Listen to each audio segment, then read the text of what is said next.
Une interview pour la RFM. D'accord. On attend le chauffeur.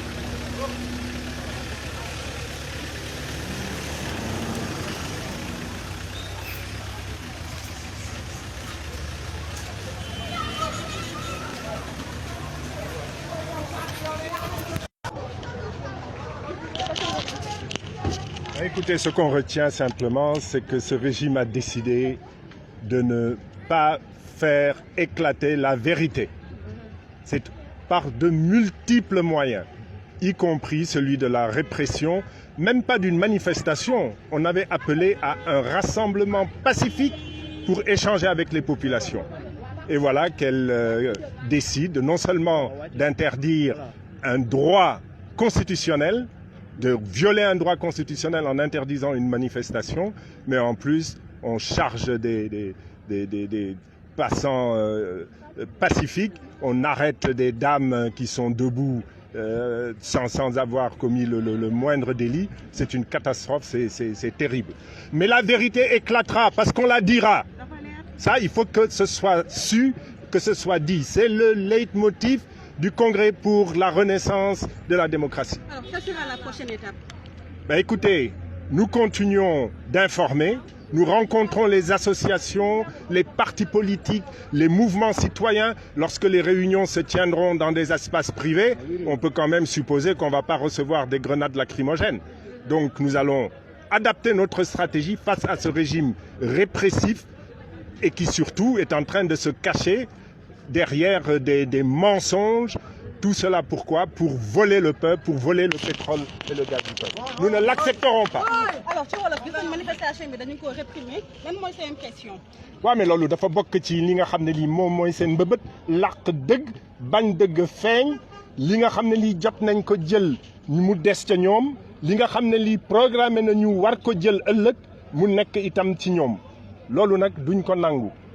lii lenn la dëgg la waaye rapport IGE bi nga xam ne bii nee nañu réer na président de la république moo ko laajte juróom-ñaari at ca gannaaw loolu xel mën na jàpp ne musu ca jot ndax xel mën na jàpp loolu. journal officiel bi nga xam ne ca la décret yi nekkoon ci site internet loolu tam dindi nañ ko réer na lii bokk nag ci jéem a làq dëgg. waaye sàcc am na sàcc alelu askanu Sénégal am na ànd ceeg ay samba boy yu jógee bitim réew bés dina ñëw ndax tooñ nañu yàlla tooñ nañu askanu yàlla tooñ nañu askan boo xam ne dafa néew doole incha allah te loolu sénégalais yëpp nañ ko ñaan bés bu nekk. ñi tooñ bu fekkee ne tooñ nañu laa wax nag ñi tooñ ñi lekk alelu Sénégal yàlla na yàlla dal seen kaw ñi nga xam ne ñi itam. taxaw nañu waat ci yàlla je jure devant Dieu et devant la nation sénégalaise ne dinaa topp yoon man ci sama bopp indi ku ne kuy liggéey ak man topp yoon war nga yàlla war nga askanu Sénégal yàlla na yàlla dal sa kaw. Prochaine étape bi lan la prochaine étape bi moom laa la doon wax sànq dinañ lii ndegem dañu bañ daje bu am maanaa ba sénégalais mën a xam dinañ ko jaarale ci Facebook. loolu bokk ci action bi ñu jël waaye nag bañ a fàtte itam xamal askanu àdduna lii Macky Sall ak Aliou Sall ak Aly Ngouille Ndiaye ak ñi mu àndal def askanu Sénégal ci mu jëm ci tooñ. merci beaucoup.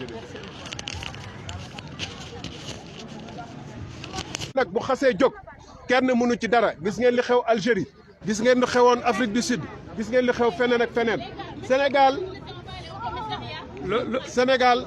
Votre manifestation a été réprimée. Est-ce que le combat va continuer? Mais il va continuer. C'est le début. C'était un appel pour qu'on puisse expliquer aux populations, un rassemblement d'explications, de dialogue avec le peuple. Et si le peuple comprend, il va se mettre en mouvement. Nous pensons que c'est une extrême grande réussite. Parce que pour la première fois aussi, malgré tout le quadrillage de la ville, malgré tout ce qui s'est passé, ils pensaient que les jeunes ne viendraient pas, les jeunes sont là. Ils pensaient que les braves dames de face et d'ailleurs vont dire qu'on en a marre des politiques et des gens qui viennent dans nos quartiers nous confronter avec la politique. Les braves dames, les braves jeunes de face et d'ailleurs nous ont accueillis dans l'enthousiasme. Ils pensaient que nous ne serions pas là. Nous sommes là. Et nous serons toujours là. Inch'Allah. Et nous irons ailleurs. J'en appelle à mes compatriotes, des concitoyens de Thiès, de Koubankat. J'en appelle aux gens de Saint-Louis, de Tamba et d'ailleurs. Vous pensez que cette bataille, c'est celle de la rue? Non, ce n'est pas une bataille de la rue. Nous ne l'en voulions pas comme ça. Nous sommes un peuple pacifique, un peuple civilisé, un peuple organisé qui a donné plusieurs alternances, qui a fait le 23 juin. Quelqu'un me disait que le Macky Sall dans l'Akhatou, Japon place bi, donc Japon nañu li wéyna buñu sañoon dañuy ñëw calmement ñun ñu ay nitu jamm lañu ay nitu salam lañu drapeau Sénégal lañu yor réew mi kenn gënuñu ko gëm muy Macky Sall muy keneen gënuma ko gëm kenn waaye kenn gënuñu ko gëm kenn gënul bëgg ñu defar ko ci jàmm ak salaam loolu la ñu woote la prochaine étape on ira dans que le combat continue. On est fiers de vous.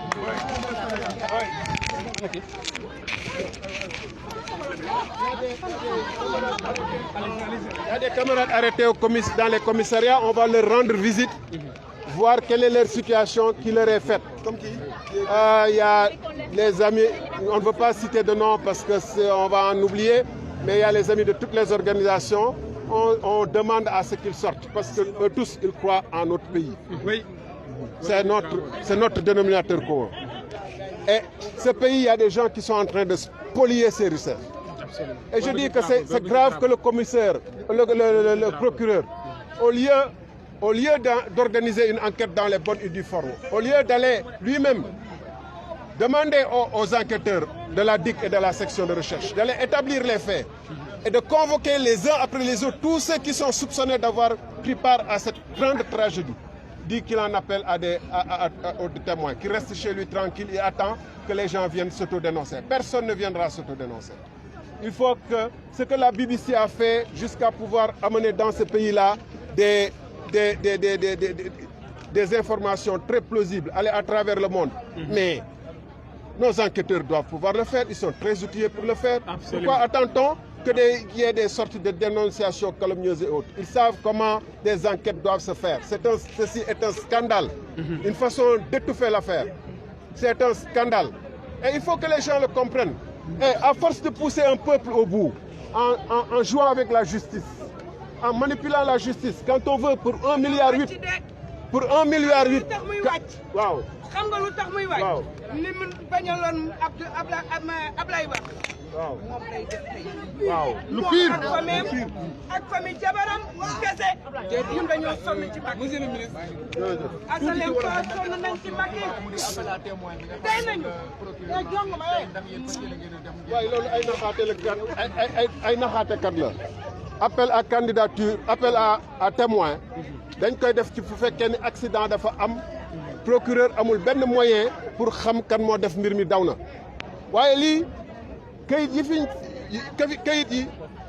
yi fi newoon ba ñuy sos Timis Petrotim te mu nekk ci ay nar ñu signé ko le 17 janvier alors que Petrotim ñu ngi ko créé le 19 janvier kayit yaa ngi fi ñi ko def ñu ngi fi ñi ko signé woon ñu ngi fi xaalis bañ ko jot contrat yi xam nañu am nañ ay contrat avoué nañ ko xam nañu ñi nga xam ne def nañu rapport inspection générale d'État te jébbaluñ ko wala jébbal nañ leen ko ñu bañ ci jël ay pexe Aliou Sall ci boppam nee na jot na xaalis bala ñuy def ay témoins ñeneen nañu woo ñooñu loolu mooy enquête commissaire dañ ko ne ak procureur moom mooy maître des poursuites bañ fi waxee affaire Khalifa Sall pour 1,8 million dañu ne dem nañu wëri ay GIE ndax am na am déet dañu dem nañu wëri ay factures yi ndax am na livraison am déet dañu ne def nañu nangam ak sangam moom mu ñu wax bi yoon na dem xool ndax Petrotim 19 janvier lañ ko créé am déet